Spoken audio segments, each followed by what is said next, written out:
আসসালামু আলাইকুম রাহমাতুল্লাহি ওয়া বারাকাতুহু। আমি মানব জীবনের উদ্দেশ্য কি সেই বিষয়ে কিছু কথা বলতে চাই।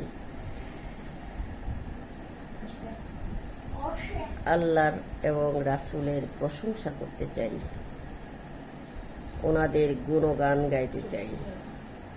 যদি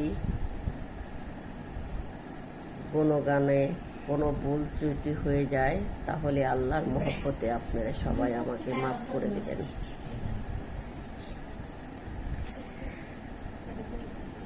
প্রথমত কথা, মানব জীবনের উদ্দেশ্যটা কি? মানব জীবনের উদ্দেশ্য হল যে আমরা প্রত্যেকটা রূহ একসাথে ছিলাম, একই জায়গায় ছিলাম, সেখান থেকে আমরা পৃথিবীতে আসলাম। কিন্তু এখানে এসে জানতে পারলাম যে যেতে হবে দুই জায়গায়। কোথায়? একটা জাহান্নাম আর একটা জান্নাত। এখন জাহান্নামে কারা যাবে, জান্নাতে কারা যাবে? তো আমরা সবাই জান্নাতে যেতে চাই, ইচ্ছা এটা সবারই। কারো ইচ্ছা না যে জাহান্নামে যাব, সবার ইচ্ছা আমরা জান্নাতে যাব।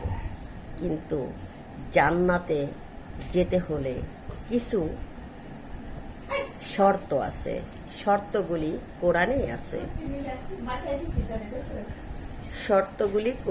আছে। কোরআন অনুযায়ী, কোরআন দেখা যায় যে কোরআন দেখলে বোঝা যায়, কোরআন বুঝতে পারলে, কোরআন পড়তে পারলে বা কোরআনের রিসার্চ করতে পারলে বোঝা যায় যে কি শর্ত আল্লাহ জান্নাত দিবেন।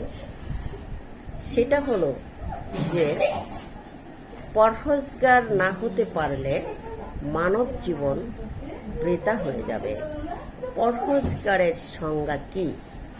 পরহেজগার হতে হলে কি কি করতে হবে, বা একজন পরহেজগার মানুষের কি কি গুণ থাকে, তার শর্তটা কি থাকে, কি করলে পরহেজগার হওয়া যায়। পরহেজগার আরবি ভাষা, আর সহজ সরল ভালো মানুষ এটা আমাদের বাংলা ভাষা। একজন সহজ সরল ভালো মানুষকে আল্লাহ জান্নাতের ওয়াদা করেছেন। জান্নাতের ওয়াদা করেছেন, সহজ সরল মানুষকে জান্নাত দিবেন। তো সহজ সরল মানুষ কাকে বলে?